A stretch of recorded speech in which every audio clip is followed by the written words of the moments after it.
Assalamualaikum warahmatullahi wabarakatuh. Innal hamdalillah nahmaduhu wa nasta'inu wa nastaghfiruh wa na'udzu billahi min shururi anfusina wa min sayyiati a'malina. May yahdihillahu fala mudilla lahu wa may yudlilhu fala hadiyalah. Asyhadu an la ilaha illallah wahdahu la syarika lah wa asyhadu anna Muhammadan abduhu wa rasuluh. Allahumma shalli ala Muhammad wa ala ali Muhammad, amma ba'd.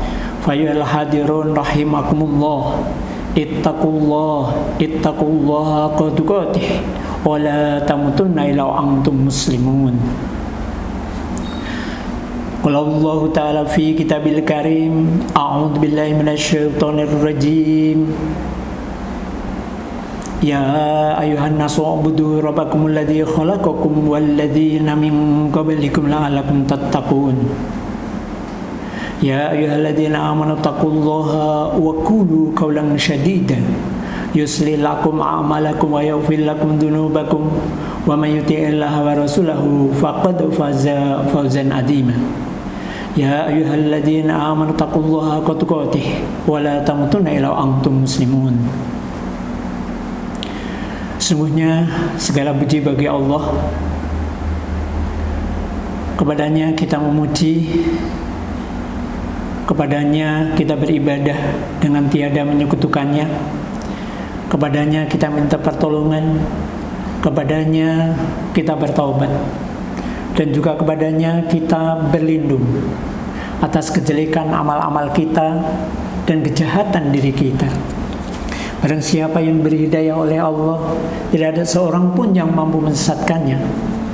Begitu sebaliknya, barang siapa yang disesatkan oleh Allah, tidak ada seorang pun yang mampu memberi hidayah kepadanya, sekalipun orang yang paling dicintainya, kecuali atas izin dan ridho Allah. Selanjutnya kita semuanya bersaksi, sungguhnya tiada ilah yang hak untuk disembah, ditaati dan diibadahi, tunduk dan patuh illallah, kecuali hanya kepada Allah yang Maha Esa dan tiada sekutu baginya. Dan kita semuanya bersaksi, sungguhnya Nabiullah Muhammad SAW itu adalah sebagai hamba dan utusannya. Barang siapa yang mengharapkan rahmat Allah baik di dunia maupun di akhirat, hendaknya mengikuti petunjuk-petunjuknya. Mari kita senantiasa berselawat kepadanya seraya memanjatkan doa kepada Allah Subhanahu wa taala.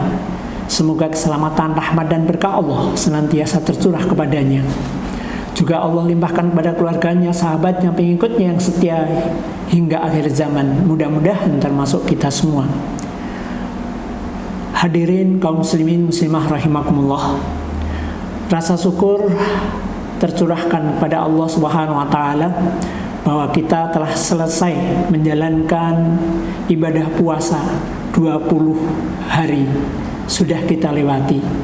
Semoga amal ibadah kita diterima oleh Allah Subhanahu wa taala sebagai amal soleh yang diridhoinya. Dan selanjutnya kita berupaya berdoa memohon kepada Allah Subhanahu wa taala semoga sisa waktu 10 hari terakhir di bulan Ramadan kita masih diberi umur panjang dan bisa beribadah di dalamnya dengan sungguh-sungguh.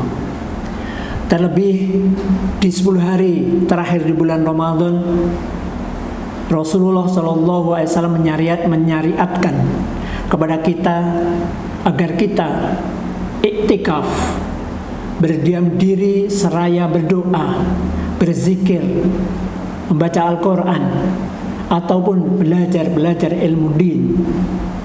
Sehingga dengan amaliyah itu, dengan harapan apa yang dijanjikan oleh Allah Subhanahu wa taala diberikannya kepada kita semua.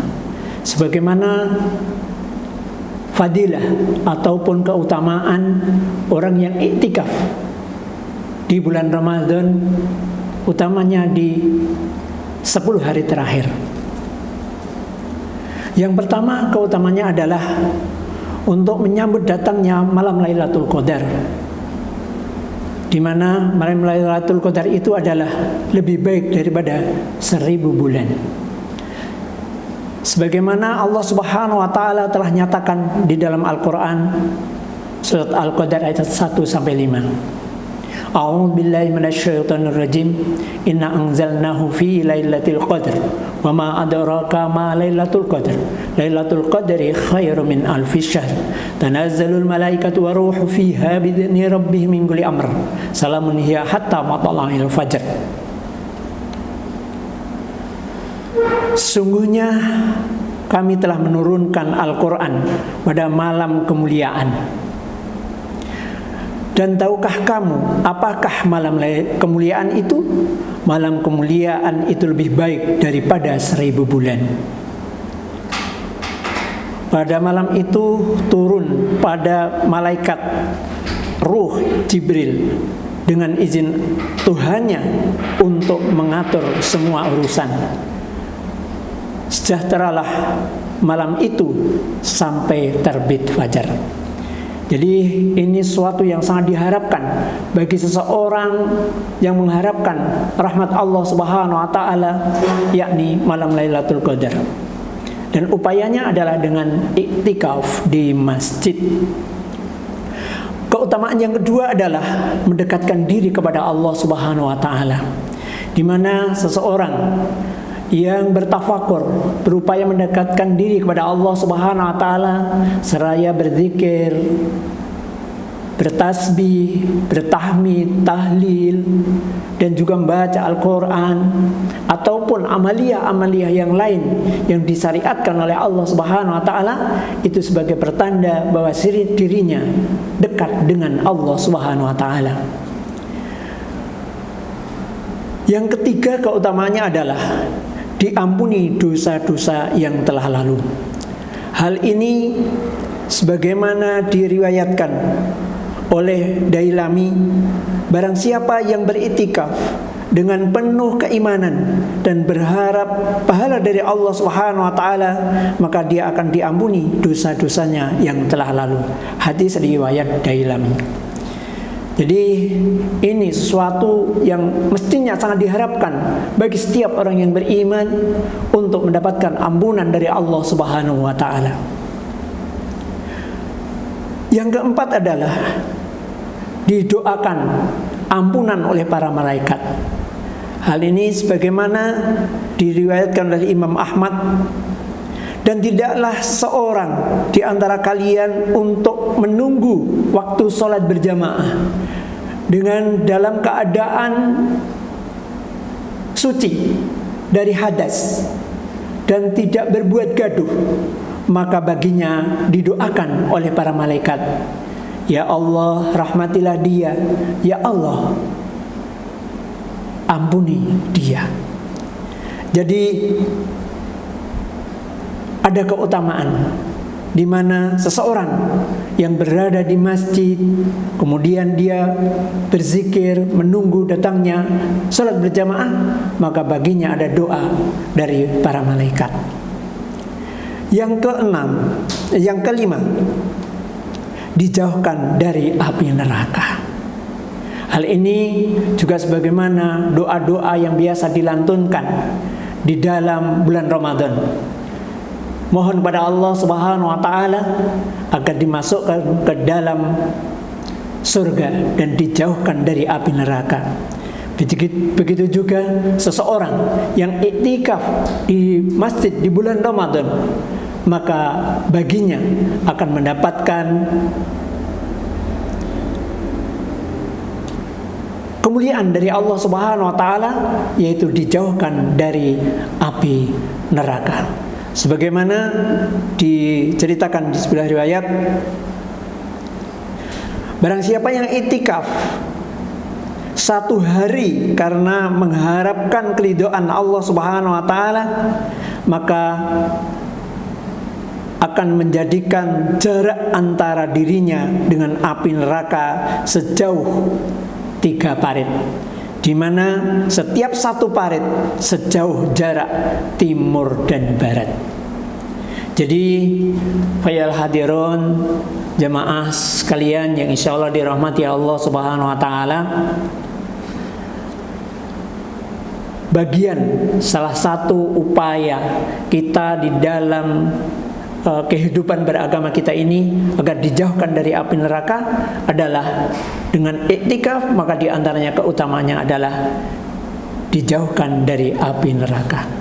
Saudaraku kaum muslimin muslimah yang insyaallah dirahmati Allah Subhanahu wa taala, inilah materi yang bisa kami sampaikan berkaitan dengan keutamaan iktikaf di 10 hari terakhir di bulan Ramadan.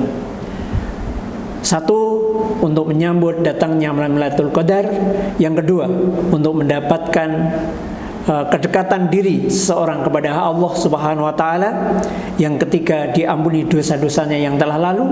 Yang keempat, didoakan, dimohonkan ampun oleh para malaikat. Yang kelima, dijauhkan dari api neraka. Semoga dengan sisa waktu Ramadan 10 hari terakhir ini kita semuanya diberi umur panjang, kekuatan oleh Allah Subhanahu wa taala untuk beribadah di dalamnya, sehingga kita nanti benar-benar kembali suci dan benar-benar menjadi generasi, menjadi umat yang takwa kepada Allah Subhanahu wa taala. Dan mohon kepada Allah Subhanahu wa taala semoga kita tetap bisa istiqomah di dalam beribadah kepada Allah Subhanahu wa taala, diberi umur panjang untuk bisa kembali lagi bertemu dengan Ramadan tahun yang akan datang insyaallah. Wallahualam bisawab. Demikian yang bisa saya sampaikan, banyak kekurangan, kesalahan mohon dimaafkan. Assalamualaikum warahmatullahi wabarakatuh.